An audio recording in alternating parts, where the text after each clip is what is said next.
ఈ రోజే మహారాష్ట్ర జార్ఖండ్లో అయితే ఎన్నికలు జరుగుతున్నాయి. ఆల్రెడీ పోలింగ్ కూడా ప్రారంభమైంది. చాలా వరకు ఓట్లు కూడా చాలామంది వేస్తున్నారు.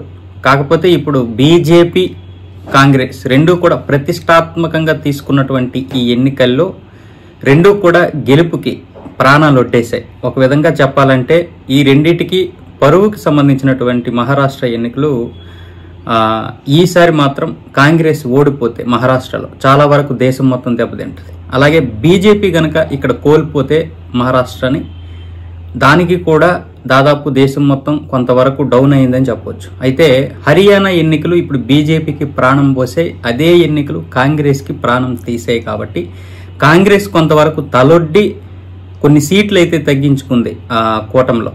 అలాగే మహాయుతి కూటమి బీజేపీ కూడా దాదాపు 149 స్థానాల్లో పోటీ చేస్తుంది. మిగతా స్థానాల్లో అలాగే శివసేన ఎన్సీపీకి అయితే ఇవ్వడం జరిగింది.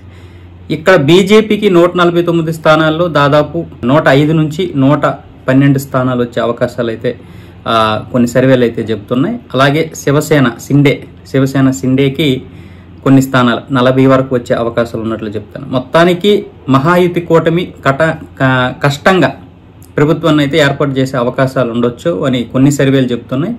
అయితే బీజేపీకి కూడా చాలా వరకు ప్రజా వ్యతిరేకత ఉంది. ముఖ్యంగా చెరుకు రైతుల నుంచి మరికొంతమంది రైతుల నుంచి కూడా వ్యతిరేకత ఉంది. ఈ నేపథ్యంలో బీజేపీ కూడా చాలా వరకు భయపడే పరిస్థితులు అయితే కనిపించాయి. అలాగే కాంగ్రెస్ కూడా కొన్ని అంటే మతపరంగా కావచ్చు, అలాగే గత పాలనలో అది చేసినటువంటి కొన్ని లోపాలు కావచ్చు, అలాగే నాయకత్వ లోపం కూడా మహారాష్ట్రలో అయితే స్పష్టంగా కనిపిస్తుంది. కాబట్టి కాంగ్రెస్ కూడా ప్రభుత్వాన్ని ఏర్పాటు చేస్తుందా లేదనేది తెలియదు. మొత్తానికి సర్వేలు అయితే మాత్రం ఏవి చెప్పలేని పరిస్థితులు అయితే ఉన్నాయి.